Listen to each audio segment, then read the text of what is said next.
Tudo bom, meus amigos? Na videoaula de hoje nós vamos fazer umas dicas a respeito do Habermas.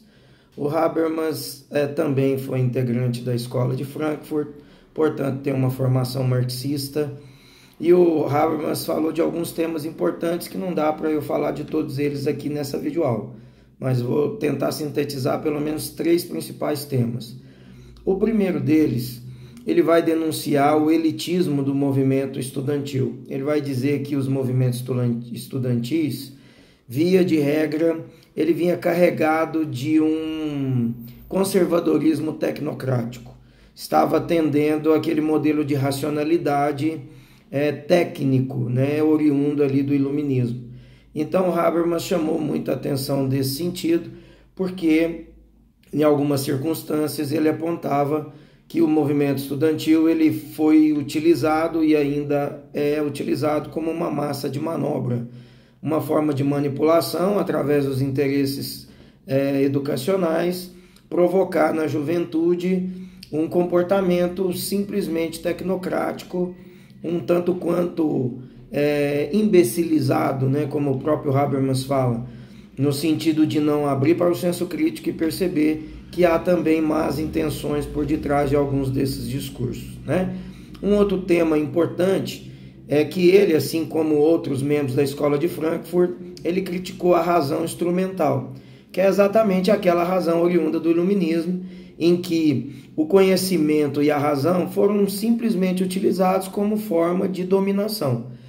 O conhecimento racional veio, a lógica, as ciências, sobretudo ligadas às áreas da engenharia, da matemática, da ciência da natureza, foram utilizadas como forte forma de combater o pensamento medieval cristão, utilizando a razão como uma forma de cientificismo, de progresso e avanço tecnológico. No entanto, essa formação educacional, essa razão era muito bem dita por Habermas e outros como Adorno, como uma razão instrumental, simplesmente uma razão que reproduzia conhecimento técnico, mas que não formava para o processo de autonomia do indivíduo.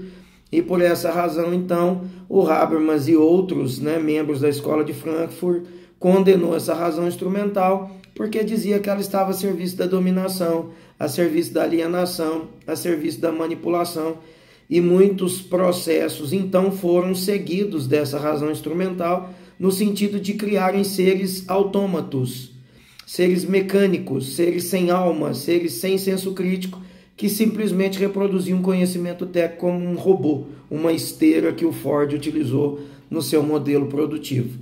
Ele criticou também a arte, porque na concepção do Habermas, a arte também utilizou muitas das vezes desse processo, de perder a sua aura em nome de atender o mercado, em nome de atender o consumo de mercado. Portanto, a arte também esteve e ainda está a serviço da indústria cultural, quando ela produz simplesmente para atender uma demanda de mercado sem garantir a permanência daquela aura, da criatividade. Lembrando que para Aristóteles, o belo era sempre a justa simetria, o que era simétrico, o que guardava a sua justa proporcionalidade. E muitas das vezes, atendendo ao mercado, você foge desse modelo para atender um princípio meramente de mercado, meramente hedonista, que não justifica que a arte se enquadre no mesmo padrão de consumo como a moda, por exemplo. E por fim, ele vem criticar essa perversidade da razão utilitarista e vai propor, em prol, em combate dessa razão utilitarista, ele vai propor a ação comunicativa, a ética da discussão. E essa ética da discussão e da ação comunicativa, ela prevê exatamente que a gente abra os nossos horizontes, utilize o senso crítico, busque na dialética marxista, na teoria do materialismo histórico, e busque elementos fundadores do pensamento crítico, fundadores do pensamento racional, utilizando sempre o diálogo, utilizando sempre o debate, utilizando sempre o confronto de duas ideias ao modelo da dialética, para que a gente abstraia da realidade um pensamento substancial capaz de atender às críticas, atender às nossas dúvidas e atender aquilo que é o princípio humano, a valorização humana, colocar o ser humano como prioridade diante dos interesses do capital, diante dos interesses elitistas, né, que a indústria cultural e a indústria bélica e a indústria comercial vem utilizando como forma de manter os seus lucros, né, e suas vantagens econômicas, né?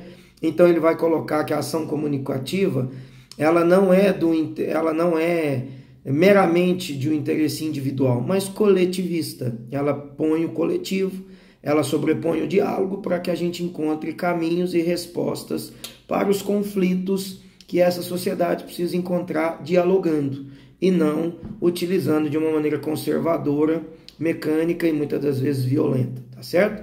Finalmente, o público e o privado é um tema também gritante, né, dentro da filosofia e da sociologia do Habermas.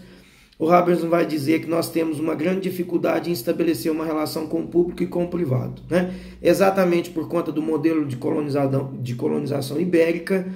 Muitas das vezes nós adotamos aquele modelo de conservadorismo, né, patriarcalista, em que o poder econômico estava nas mãos do coronel, daquele que tinha o poder, a influência econômica, mas a influência também ideológica e política.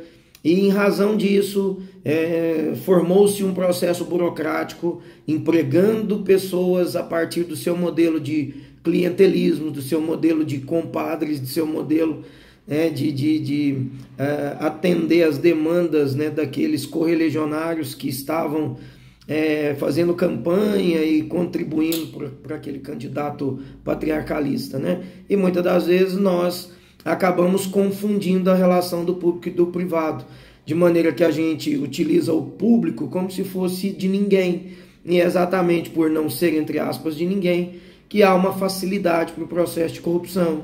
A gente, por exemplo, a gente vê o exemplo de tacar pedra em lustre público, de depedrar o orelhão, de quebrar vidraças de órgãos públicos, exatamente porque o ser humano tem uma dificuldade em estabelecer uma relação entre o público e o privado, né? É exatamente por conta dessa dificuldade que a gente vê o indivíduo se utilizando da coisa pública em favor próprio ou das suas oligarquias, né?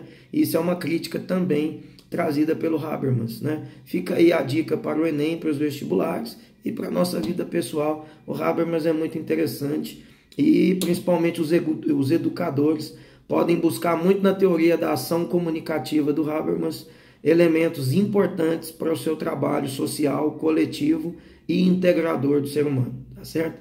Um grande abraço a todos vocês.